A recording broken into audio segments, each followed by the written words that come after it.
अभी फिलहाल ऐसा लग रहा है कि शायद हो सकता है कांग्रेस इस बार पश्चिम बंगाल के विधानसभा चुनाव में फिर से खेल कर दे। हो सकता है लेफ्ट के साथ भी ना जाए, कांग्रेस अकेली उतरे।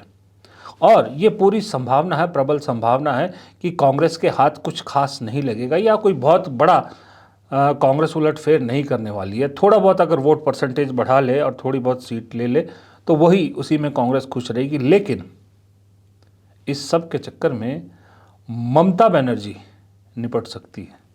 ममता बनर्जी का खेल खराब हो सकता है। उसके पीछे एक आंकड़ा भी है। आंकड़ा ये है कि अगर आप पश्चिम बंगाल के आप 2011 के सेंसस के हिसाब से देखो तो वहाँ मुस्लिम पॉपुलेशन में, मुस्लिम पॉपुलेशन की बात कर रहा हूँ, 27.01% थी 2011 में, जिसे अब कहा जा रहा है कि कम से कम मुस्लिम पॉपुलेशन वहाँ 37 से 38% हो गई है। और 37 से 38% मुस्लिम आबादी सारी की सारी ममता बनर्जी के पीछे बिल्कुल एकजुट खड़ी है। वहाँ बंगाल में मुसलमान ममता बनर्जी को अपना मसीहा मानता है। अब ऐसे में जाहिर सी बात है वो तो पूरा वोट ममता के साथ जाएगा और ना वहाँ कांग्रेस चाहे भी तो भी मुस्लिम वोट अपनी तरफ नहीं खींच सकती, क्योंकि ममता ने किया भी है उनके लिए। लेकिन कांग्रेस की नज़र कहाँ पर है? कांग्रेस की नज़र ये देखिए, मुस्लिम वोट तृणमूल के साथ, ओबीसी और जनरल कास्ट का जो 25% 16% ये भी बढ़ गया होगा, इस वोट में बीजेपी और तृणमूल के बीच में फाइट है। बीजेपी मोस्टली, जनरल कास्ट का तो ज़्यादा वोट बीजेपी को जाता है। कांग्रेस के लिए अगर कहीं स्कोप है तो वो बीच में है, जो वो दलित और ट्राइबल वोट है।